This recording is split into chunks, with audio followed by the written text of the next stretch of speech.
to the Mavs Fans for Life podcast. I am Landon Thomas, joined by my co-host Shahnavaz Makhani. Shahnavaz, today, I guess this is like the All-Star episode? Break episode? Yeah, something like that, right? All-Star break episode. I like it. So we'll be talking about that. There's 2 players involved this weekend, but we'll give our predictions on the 3-point contest, the dunk contest, and then All-Star MVP. But before we get to that, let's talk about the 6-game winning streak that the Mavericks are on. Shahnavaz, what goes through your mind when, first of all, you hear the Mavs are on a 6-game win streak after what has transpired this season with all the injuries and 2 trades? Yeah. Just what do you like from the winning streak, and what stands out to you the most? Number one, the thing I like the most is the health. I mean, you're seeing kind of what this team is capable of when they've got all their pieces together. Finally. Yeah, I mean, we talked about it last week. It feels like it's been months since this team has been fully healthy. And let's not forget that the Mavericks started off 8-2 when they were fully healthy to start the year. So, ever since then, it's kind of been, somebody's been out of the lineup, whether it's Kyrie or Josh Green or Derek Lively, Maxi Kleber. But you put in the health, you're seeing a significant reduction in minutes for Luka and Kyrie, which is huge down the stretch. I mean, some of these games where, they need them probably, up until kind of the third quarter, midway through the fourth, and then, you're letting them rest. I mean, you don't have to play them 43 minutes a game like you were, like Luka was doing. And then, I mean, the additions of Gafford and PJ Washington, like you and I both love the trade. We talked about it last week. It was 2 guys that we both wanted. And I think early returns are better than probably we expected. Like, I don't know if I thought they would make this much of an impact. And I think that's coupled with the fact that the Mavericks are finally healthy. But you can see kind of a joy, right? Like with this team now, like you can see Luka and Kyrie like having fun and like enjoying who they're playing with and taking on that leadership role. Luka's defense has been phenomenal, not just the season, but especially the last week. Like it's been, I mean, you're seeing a guy who's fully locked in. And now getting Derek Lively back, like you saw what the Mavericks did to Victor Wembanyama in the second half. He put up 20 in the first half and they shut him down. After this, midway through the second quarter on, like, Gafford and Lively both played really well. And now you've got guys like Josh Green and Jaden Hardy and Maxi Kleber who are playing the best basketball, of the season kind of at the right time. And even with a guy like Tim Hardaway Jr., as streaky as he is, when he was struggling earlier in the year, the Mavs weren't hitting their threes, they weren't winning games. And now you're seeing a different Mavericks team who, if they're not hitting their threes, they're driving to the paint. They're getting the ball inside. They're getting foul calls. They're not fully out of games. I read a stat that said, the Mavericks had 1 game of 50 rebounds or more this entire season prior to getting Daniel Gafford and PJ Washington. Since they got both of them, they've had over 50 rebounds in every single game. They're also number 1 in defensive efficiency since getting Daniel Gafford and PJ Washington. It helps when you play the Wizards and Spurs, but those games aren't easy because the Wizards got hot and the Mavericks couldn't hit their shots, and came back to win, and the Spurs were leading at the end of the first quarter. So those are both games that the Mavericks probably lose earlier in the year, and it's refreshing to see this different kind of style that they're playing, where even if the three's not going in, like they have the ability and the capability to go in and get points in the paint, and it's been phenomenal. I mean, it's awesome to see. They're moving up the ranks, and now there's a real question of where they're going to finish. I think you and I both said 7th, and they have the 3rd easiest schedule down the stretch. And it's fortunate that Sacramento's got a really tough schedule. Phoenix has a pretty rough schedule down the stretch, so it's going to be really interesting to see. But coming into the break, I mean, this is the best basketball the Mavericks have played probably in 2 years. And it's really understated the additions to Gafford, PJ Washington, and just being healthy. It's understated how crucial that is for this team.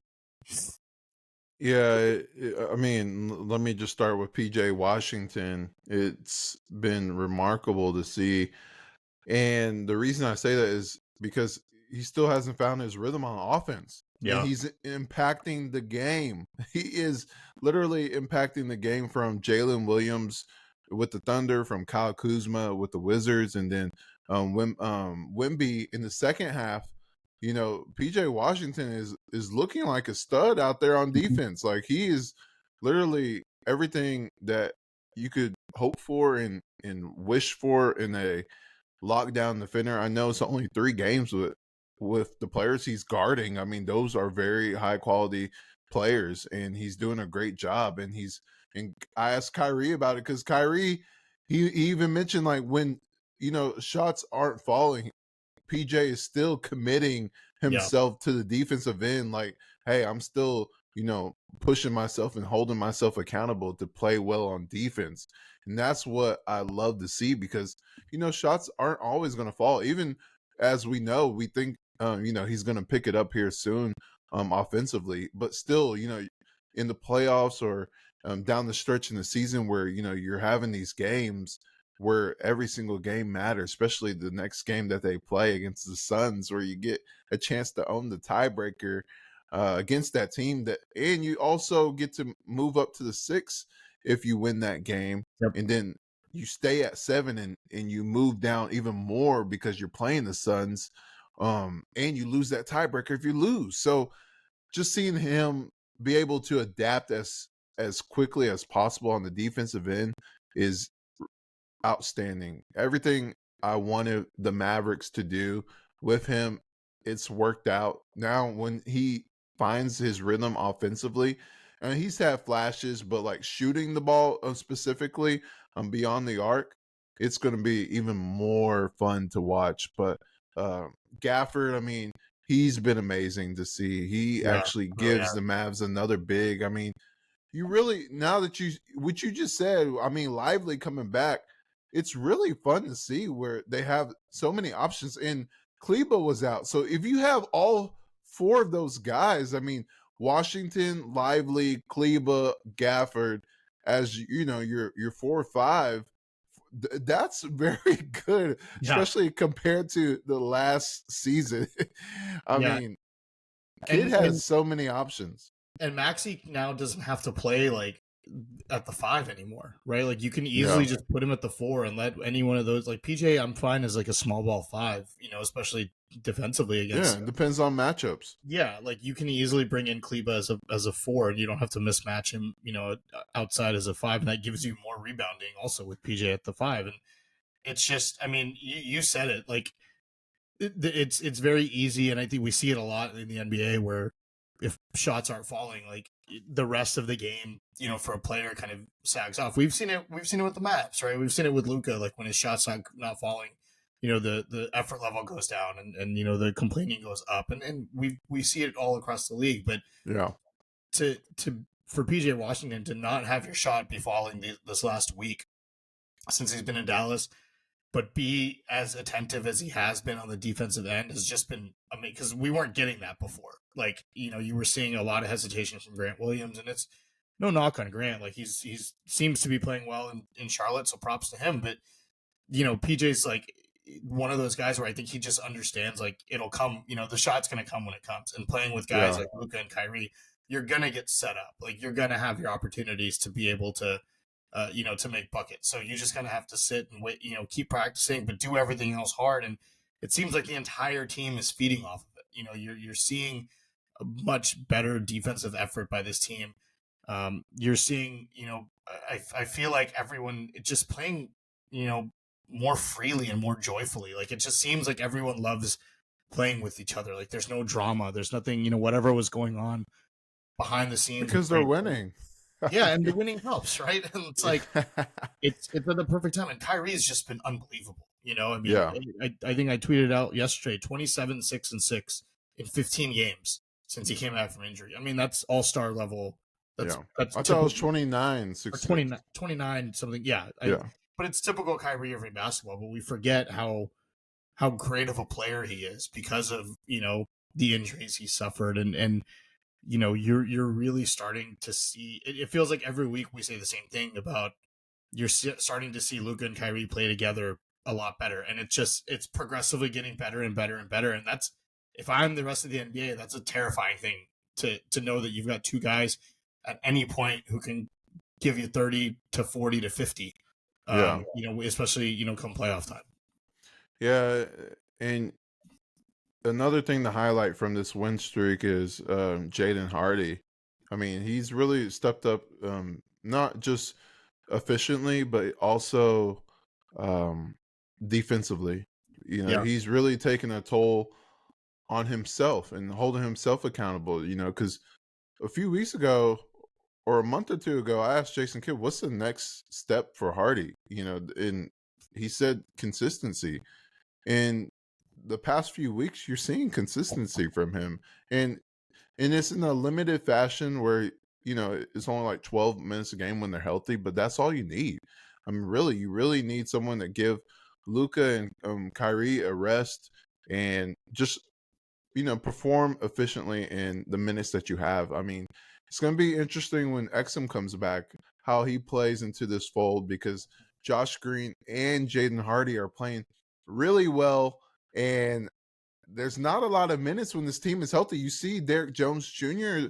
minutes get cut in half, and Maxi Kleba, when he comes back and the team is healthy, like you just said, his minutes are going to get cut in half, and that's a good thing. That's a good thing to have because they all were playing way too many minutes. It's a good problem to have. When you've got the depth to be able to Mm-hmm. say, look, I can play Maxi 20 minutes one night and then 2 minutes the next night because PJ's playing well or Derek Jones got hot off the bench, whatever the case Yeah. may be. Jaden Hardy, I mean, I've been so impressed with him and Josh Green since December. I think both of them have kind of flipped a switch, and Josh Green coming back from that injury, I think it took him a little bit of time, to kind of get a little bit more comfortable. But I think he leads the league in 3-point shooting from the corners. I think he's something like 42%, which is, I mean, how long have you and I been wanting him to get more consistent shooting the ball? And you're not seeing that hesitation from him. You're seeing the hustle plays, the defensive closeouts, the running, running in transition. He's one of the most effective players out in transition in the NBA. He's really, really progressed. And I think I'm sure the trade deadline wore on him a little bit, just knowing because his name was out there, right? Of course, well, if the Mavericks want PJ Washington, it's got to be, Charlotte wants Josh Green. I'm so happy the Mavericks held on to him because I think now you're at, that's just, it's another piece of the core next to Luka and Kyrie that has been here his entire career. He's on a good deal. His extension kicks in, and he's a really valuable piece now that plays with your superstars, really, really well. And if he can grow, he'll continue to grow now that he's, kind of getting into his own, sky's the limit for him now. I mean, he's improved the shot tremendously. I mean, he can become one of the best defenders in the NBA, in the next couple of years. Like, if he continues on this path, his growth has just been amazing. Yeah, he has to be consistent. That's his biggest thing. I mean, and healthy.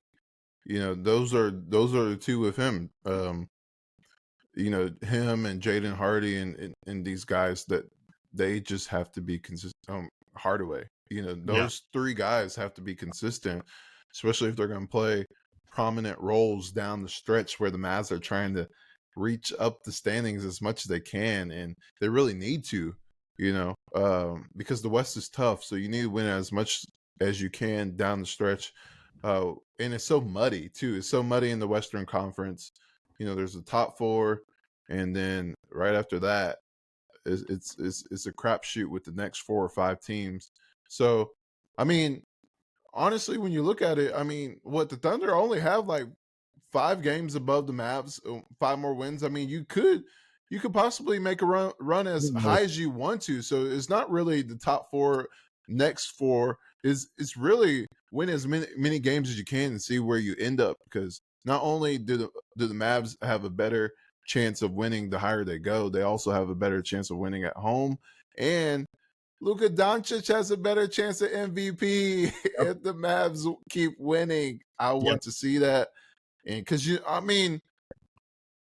we've talked about it in the past, but you really want, it is what it is when it comes down to MVP voting. So they have to start winning. So I think the official Luca campaign is really when you're a 6 seed.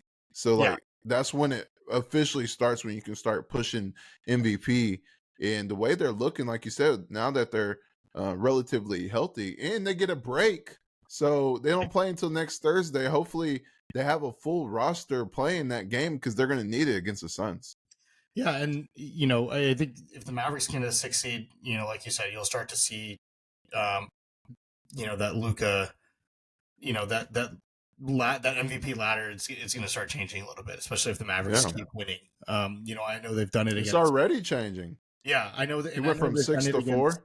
bad teams. Yeah, I mean, they did it against the Knicks roster that had like 7, 8 players, but the OKC win. I mean, I don't think people are talking about how impressive that was, like against a team that was just has been dominant all year. Yeah, And to blow them out the way that the Mavericks did was awesome. And then, you know, unfortunately, the Wizards and Spurs should be layups, and the Wizards game wasn't. But you know what? You come back. That shows the resiliency of this team, right? Like that's I've said it before. Like that Wizards game would have been a game where the Mavericks just gave up in the third quarter and just would have been like, you know what, whatever. Like we're gonna lose, yeah, and just kind of where the body language was entirely different that game, and it just felt like the Mavericks knew that they had a shot to come back. They knew that it was like, oh, like we're having a bad night. Like let's just get to the fourth quarter. Let's chip away, chip away, chip away, and then all of a sudden you start hitting some shots. Jaden Hardy hits a couple big threes. Luca hits a big three. Maxey hits some big shots. Like when you've got this depth and you've got all these players that are this talented, like you have the ability to win any game. And I think the Phoenix yeah, game is going to be really telling next week about where this team is, because you're going to go up against another team that's surging, and a Phoenix team that looks to be clicking at the right time. Let's see if Bradley Beal's healthy, because I know he got hurt the other night. With the hmm hamstring injury, they're an entirely different team without him. But the other thing is, Landon, that's really interesting to me is I'm thinking about the rosters in the Western Conference. Like Denver's in a free fall. Like Denver seems to just be they're in their own way right now. They're getting beat left and right. Other than maybe Oklahoma City and like Minnesota, I think the Mavericks probably are the most like the third deepest team in the Western Conference, like just position by position. I mean, that gives you an advantage over a lot of these other teams. Denver, like losing Bruce Brown for them in the offseason, like they haven't been able to fully replace him. hmm Um, Minnesota's got really good depth with like Naz Reid and Kyle Anderson coming off the bench. The Mavericks now like have four guys legitimately that can come in if any one of their starters is struggling and can put up numbers. And I think that's crucial, especially down the stretch when you've got the third easiest schedule and there's games you need to win, like the games you should win, that the Mavericks weren't earlier in the year. Like that gives them a better chance to win those and position themselves to get to move up higher in the standings. But it's yeah. going to be really critical in the playoffs. I think it all boils down to health. I think that's what Yeah. it really does, because the top teams are the most healthy teams, and now you're seeing the Mavericks be healthy. They're starting to move up the standings. So it's like, who can? It's like Survivor. Who Yeah.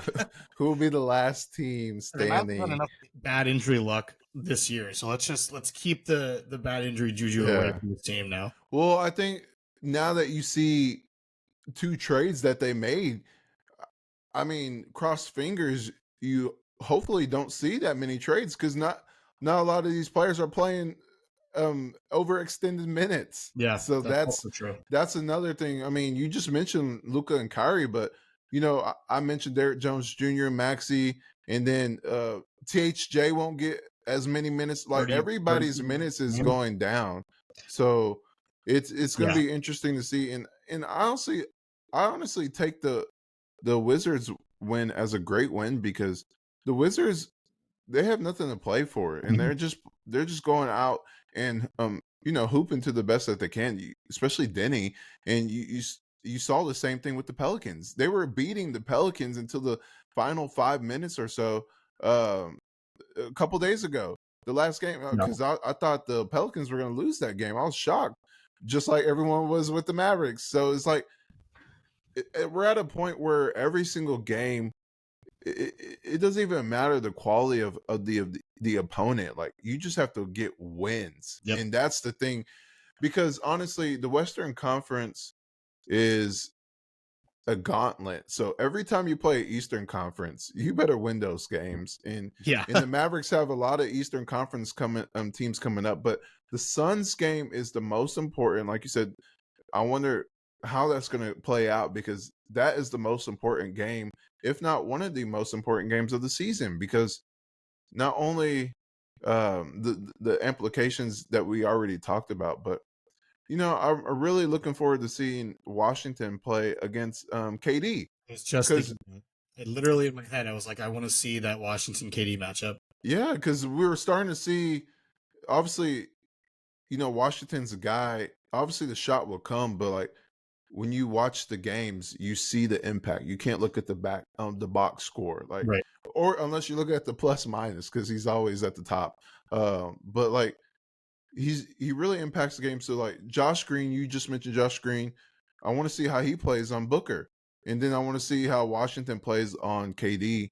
And Luka always plays good against the Suns, and then Kyrie. Hopefully, he has a big game too, because they're going to need it, because that game is going to be so tough, because they also made a move of Royce O'Neal, who really helped Great them win pickup. in their last game. And potentially Thaddeus Young is Yeah, and another Thaddeus good Young pickup. too. Yeah. So they're going to need that, because they don't have any size off the bench. And So and they've been playing well too. Like Phoenix has been playing really well the last few weeks. That's why I'm interested to see with Bradley Beal, because they're an entirely different team without Bradley Beal on the court. Like we were in the true. beginning of the year, they were awful without him. Yeah.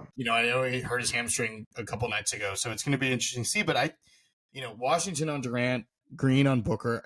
To me, I think the biggest key is going to be, and the reason why the Mavericks, in my mind, will win that game Hmm. is Lively and Gafford, because as well as Yusuf Nurkic has played this year, he can't guard those guys. Like, No. they can rebound better than him. They can clog the paint. He's a great pick and roll guy, and pick and pop a little bit here and there, but just the physicality down low against Gafford and Lively, I don't think Phoenix can defend that. But you can also match up with him and bring Kleba in there with Washington, Yep. and pull him out of the Pull paint. him out and give Luka Yeah. and Kyrie free reign to just go inside. Yeah, so it's a game. So many options. The map, yeah, it's going to be a great game, and it's going to be nationally televised, like all Phoenix and Mavs games are and should be. Yeah. And it's Kyrie finally healthy for this. I'm glad he'll get a week. Everybody, like you said, gets a week to just kind of relax, and kind of take it in, and hopefully next week get some more practice time in. Monday through Thursday, like start getting ready. They practice Tuesday. Okay. So that's going to be interesting when everybody comes back, because Luka is probably going to get 1 day of vacation after the All-Star game and come back Tuesday. But one thing that's going to be interesting, and I'm glad you pointed that out with Gafford and Lively, because they actually have bigs now, and it's going to be interesting, also coaching wise too, because I know we talked about Kid, for the past couple of years, just good and bad. Mhm. But Vogel is his guy. Yep. Like, he was the assistant to Vogel, and Frank Vogel was at some Mavericks practices when he was not coaching last year. So I want to see Kid. I mean, obviously you got more talent, but I want to see Kid, kind of really play chess, like we just mentioned. Like, he has so many options now. Even like with Exum, I mean, you can play him as 1 through 3. I mean, that's what I like about this team is now, after the trades, because now you have flexibility and you're playing positionless basketball. Like, you have guys you can just plug and play. And I think that's going to be great, because you can really, um, in games like against the Suns, you can throw 3 guys at KD, first Washington, then throw Derrick Jones Jr., then put in Maxey, or put a bigger guy like Gafford and Lively together. You can do so many things where you don't have to play Derrick Jones Jr. 40 minutes. Yeah. So I'm excited to see just the dynamic of the rotation with a healthy roster. Again. I'll say it again. It's a great problem to have. Like it's Does Hardy play, or does he choose Exum now that Josh Green is playing good in the starting lineup? I think you have the luxury of bringing Exum along slowly now. I don't think you want to thrust him in there against Phoenix, right? Like, go, hey, you've been out for 2 months. Let's go guard Kevin Durant. Like I wouldn't put that on him. And Hardy's been playing way too well to bench him now. Yeah. Like I think Hardy's really solidified his spot, and I think he should be taking minutes from Tim Hardaway, which he's been doing. And I know you can't play both of them on the floor together, but when Tim Hardaway Jr. is cold, like he was against Washington, you can take him out and put in Hardy because Hardy's been playing much better. And if you want to do that and then get, even split up Timmy's minutes into Jaden Hardy and Dante Exum, like do that just to get Exum, kind of some run under his belt. But I don't know if we'll see Exum that much next week on Sunday, because I wouldn't want to do that, throw him in there. But I think you'll see. I don't know how much Jaden Hardy plays, but I think if the Mavericks are down and need a spark, I think he's a perfect guy to who can come in off the bench and really just kind of just light it up and start cutting into a Phoenix lead if there is one. Yeah, and Hardy is averaging 9 points. I mean, that's been pretty consistent the last 3 months, but the difference is the shooting splits. Mm-hmm. The shooting splits have gone up each month from the field goal range and then also just 3-point range. So like in December, he was shooting 35.5 overall, and then 43% in January, and now he's shooting 53% in February. And he's also shooting 47.6 from the 3-point range. He's not shooting a lot from one attempt a game, but he is making them. So that's the key, is just building that confidence, because he's shooting a lot of mid-range, and it's really nice. It's good to see. And he's getting to the rim, like for a smaller guy, like that too. Yeah. He's very quick. And I know Kyrie's kind of taken him under his wing and has kind of been a mentor to him. And I think that's super critical. Like we talked about the leadership of Kyrie Irving being a veteran on this team. And, the fact that he's kind of passing off some of his wisdom to Jaden Hardy. I mean, you can definitely see improvement. Like you can see Jaden Hardy. Like there's one thing, it's one thing if Kyrie gives him the advice, but you can see that Jaden Hardy's taken it and he's worked on it, and it's showing in games. And you're seeing a confidence level out of him where he's able to get to the rim against bigger guys. He's drawing fouls, and the mid range looks great from him. So we just want to see it consistently. Him and Josh Green both, but. Look, the last 2 months, they've both been playing great. Yeah, and I'll leave it with this with Hardy. You have to, when it comes to him with a scoring guard, I feel like you have to have at least one more trait, and that's like either passing or defense. And he's starting to show it on the defensive end. I mean, his shooting is there when he has the opportunity and the minutes. But like now that his defense is there, you can really develop him into, an all-around player if his defense continues to transcend in the right direction, and that's what you want to see. Yeah, absolutely. And then also the defense. I want to keep seeing defense. In the last 6 games, the highest scoring team opposing from them was Oklahoma City Thunder, and they scored 111 points. So that's a big difference from what the teams were scoring against them, like 130s or high 120s. Mm-hmm. So I would like to see that. And I think PJ has a lot to do with that. Also Gafford, he has a lot to do with that as well. But I just think the buy-in from Luka's improvement on defense, and then Kyrie, and you mentioned Josh as well. So like, I really like to see a balanced team, because that's what we're seeing in the past 6 games. But I want to see that against the Suns, just a complete game on both sides. Yeah, that Suns game, I agree with you. It's probably the most important game, of the, at least the season so far, right? I mean, because not only do you get your tiebreaker, if you win that game, you move up to the 6th seed, and Phoenix is going to be right there, and being able to be out of the play-in tournament, because anything we saw it last year with the Lakers and the Heat, like anything can happen in the play-in. Like just because you're the 10th seed doesn't mean that you're completely out of it. So Yeah, stay away. You want to stay Stay out of away. that play-in, get your 6, get some rest while the play-in tournament's going on. And the Mavericks, if they go up against the 3 seed, if that's Oklahoma City, you can beat them. So yeah, you don't want any chance to give LeBron James or give Steph, like the Steph Warriors Curry, too. Like that's you don't want to stay have away to. from that. Yeah. Okay, and then also just it will give them confidence to against a good team. Obviously, we saw it with the Thunder, but just a really good team, because after that they have the Pacers, the Cavaliers, who's if it's not the Mavs or Celtics, Warriors, they've been doing good.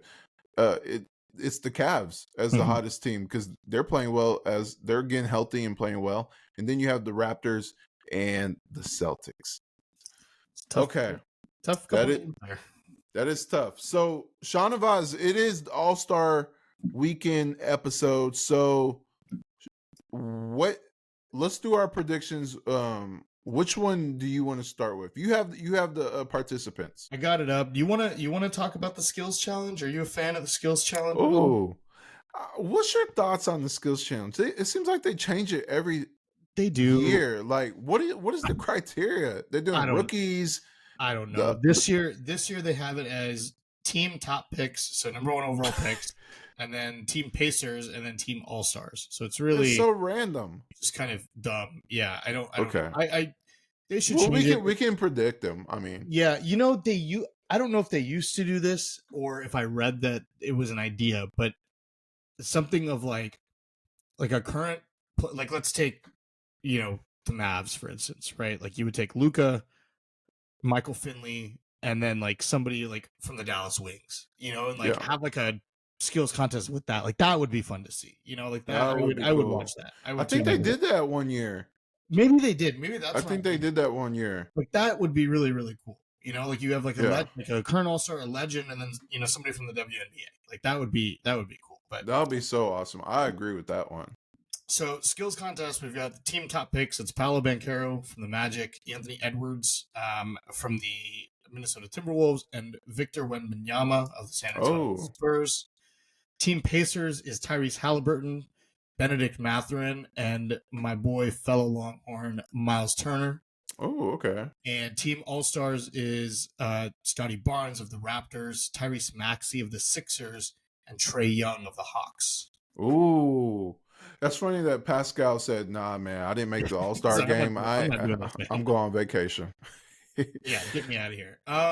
If I had to pick a winner, I would probably go Team All-Stars. I just think Maxey and Trae Young's handles, I think, are better probably than anybody in that, in that group. Scotty Barnes can tote the rock a little bit too. So give me Team All-Stars on the skills challenge there.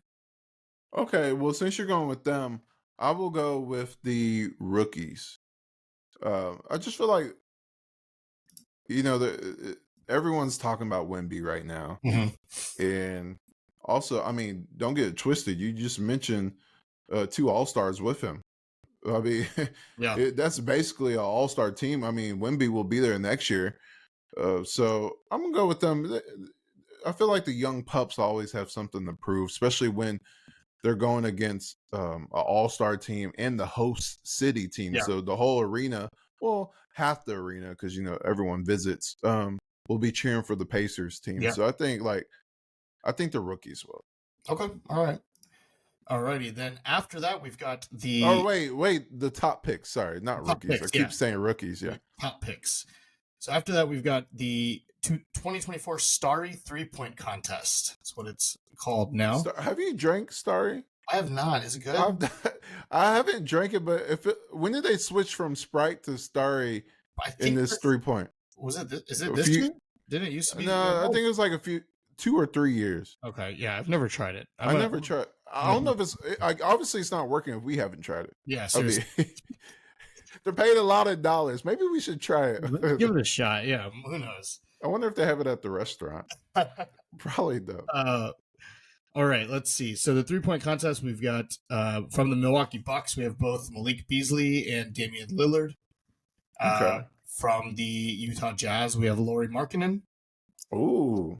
We've got Jalen Brunson, former Maverick, now current. Okay. We've got hometown favorite from the Pacers, Tyrese Halliburton.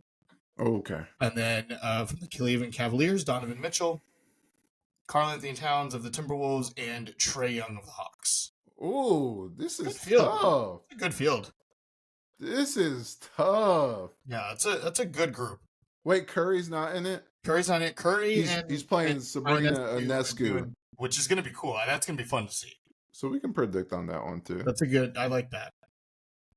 Okay, so I'll go first this one. I'm gonna go with Halliburton because I feel like the crowd's gonna get behind them. Hometown. I feel like he's very streaky too, and he loves this type of setting. He loves the glamour, the glitz and the glamour in Indiana. But I feel like that's a moment for him. Especially, dang, that's a tough, man. Okay, I'm sticking with it. With Halliburton. Okay, That's tough. Okay, man. Okay, I was gonna go with a dark horse here and go Malik Beasley because just think, I don't know.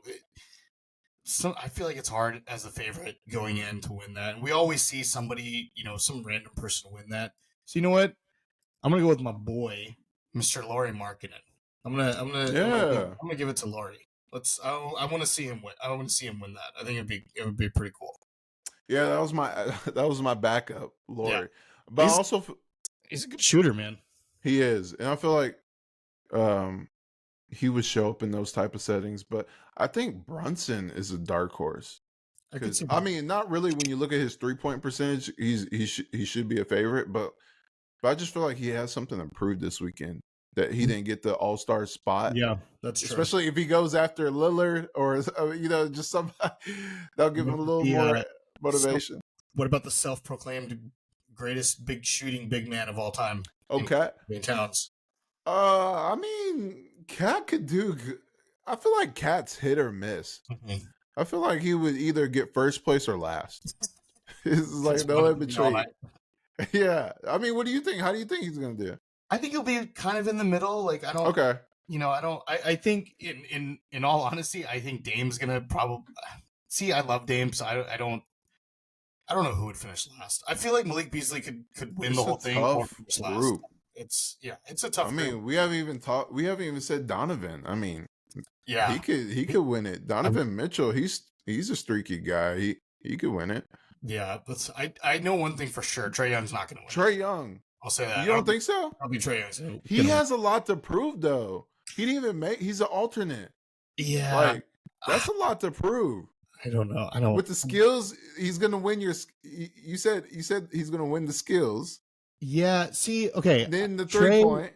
See, Trae's threes though, I think, are like he tries to take them from Steph Curry range and he makes them right. It takes a lot of transition threes, which I think he's much better at. But as a spot up guy, like pick up the ball and shoot, I think that's where he struggles, and that's he's more of a gamer.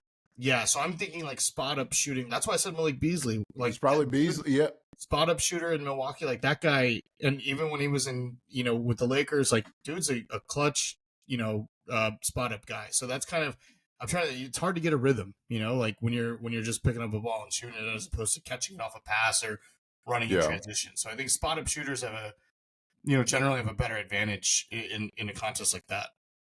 And I want to go back to why did they do a lot of all-stars in that? Like I just want the 3-point shooters. Like give me Luke Kennard, Grayson Allen, Malik Beasley, Sam Merrill. Give me those. Whoever's the top in percentage. Just put Doug McDermott. I mean, give me those guys. Dougie D. I love Doug McDermott. Yes.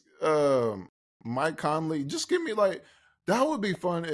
Obviously, it'll never happen, but that would be cool if they did the top 8 in the 3-point percentage leaders. That'd be, Like, who is the best? You get opportunities for players that probably aren't going to make like Sam Merrill's not going to make an All-Star team, right? Like, but you put him in, Exactly. That's how you get their name out there. Yeah. I think, Okay. no, I like that idea. I think we can submit that to Adam Silver. We'll send him a letter. Let him know. All right, so we move on to the highlight of, well, what is supposed to be the highlight of Saturday night, the 2024 AT&T Slam Dunk Contest. We've got rookie Jaime Jaquez Jr. from the Miami Heat. Ooh, I like him. Well, we finally have an all-star in the Slam Dunk Contest, Jaylen Brown, Boston Celtics. Yeah. We've got last year's winner and current G League participant, Mac McClung. And then we've got, didn't even know that Obi Toppin had a brother, but we've got Jacob Toppin, Obi's little brother, who now plays for the Knicks after Obi got shipped off to Indiana. Yeah, so, I think he's like a two-way. Yeah, he's a two-way guy. This is sad, man. No G League. Joke now. No G League, no two ways, man. It's such a joke. Such a joke. I have a hard time. I mean, ever since the Aaron Gordon, Zach LaVine, like those mid, like obviously the 90s ones were great, the 2000s, but even the mid, like 2010s, like those were good up until, like I feel like 5-6 years ago, and it's been really bad ever since. Yeah, I feel like with Aaron Gordon losing those, even he should have won one of those because that would have brought the prestige back. Yeah. I mean, obviously it did, like you mentioned, but like the sustainability of the dunk contest after those guys. I mean, if Aaron Gordon split one of those with Zach LaVine, you would have had some of the top dunkers like, okay, I want to get in there. Yeah. But now with Aaron Gordon missing both of them against Zach LaVine, it's like people are just like, they're just like, they're just going to choose who they like.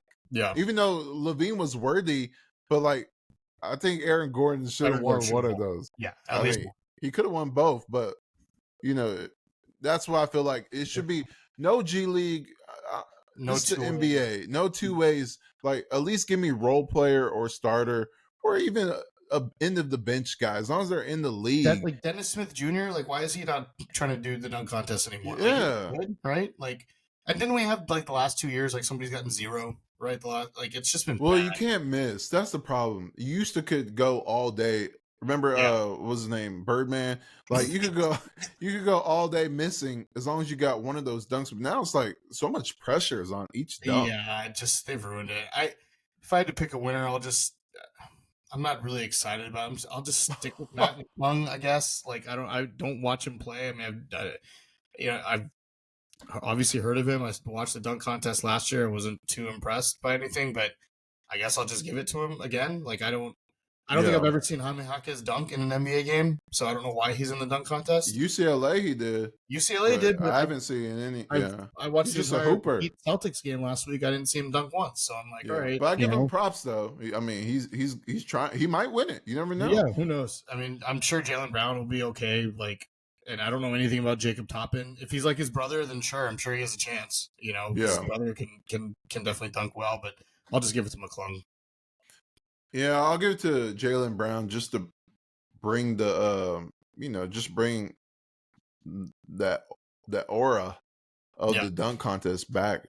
All-star in it. Maybe if he wins, maybe 2 All-Stars will be in it next year. You never know. Maybe Zion will do it. Or give me Wemby.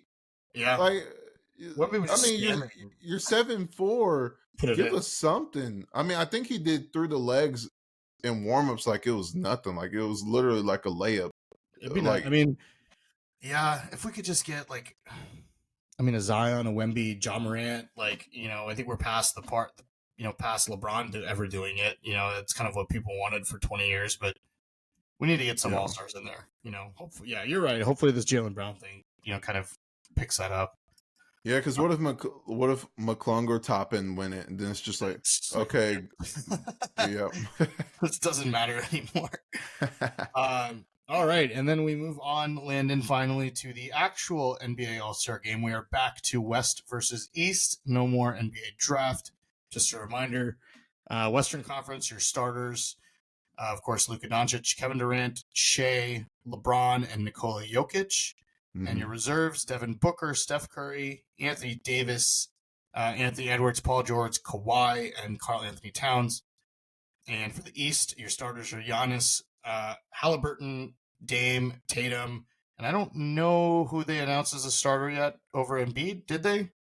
If I'm not mistaken, I don't remember them. I don't know if they've done that. But some of the reserves you've got: Bam, Paolo Banchero, Jaylen Brown, Jalen Brunson, It's Donovan. probably Brunson. Um, Even though yeah, he's a guard, I mean, I think he's the next one that had the he would have been next. he would have been next. Yeah, Voting wise.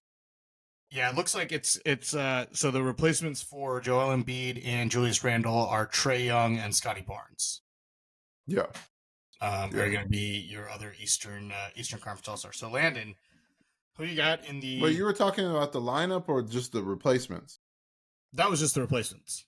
Oh yeah. I was talking about the lineup. Oh, the lineup. Yeah, I'm sure they'll go with somebody on a Sunday night. I don't think they've announced that. But Landon, who do you got in the All-Star Game West versus East, and who is your MVP? Oh, the West for sure. I mean, do you see that line? Not even the starting lineup that you mentioned, but the bench as well. I mean, so since the West wins, that cuts it in half. I wish Luka and Jokic cared about it because that would be nice on the resume, But they won't care, so they won't play that much. LeBron, see, this is tough because half of me is thinking LeBron just to show everybody, hey, I still got it. Mm-hmm. I feel like he's going to throw, he's going to put out some great production in that game. But the other half of me, this is tough. I think a young guy who actually cares about the All-Star game, like Anthony Edwards. Nice. Okay. I think Anthony Edwards, I think he has that old school mentality like, hey, even though this is an exhibition, I'm going to put on some hoops. Like, I'm going to show y'all and actually get to the gritty. And that's tough because I also want to do Curry. I'm going to go with Anthony Edwards, the young bull. I like that. I'm gonna flip that. I still think the West wins. That roster is just way too stacked. But you actually mentioned the guy I think is gonna win MVP. I think it's gonna be Steph. I think Steph's gonna win that. Yeah.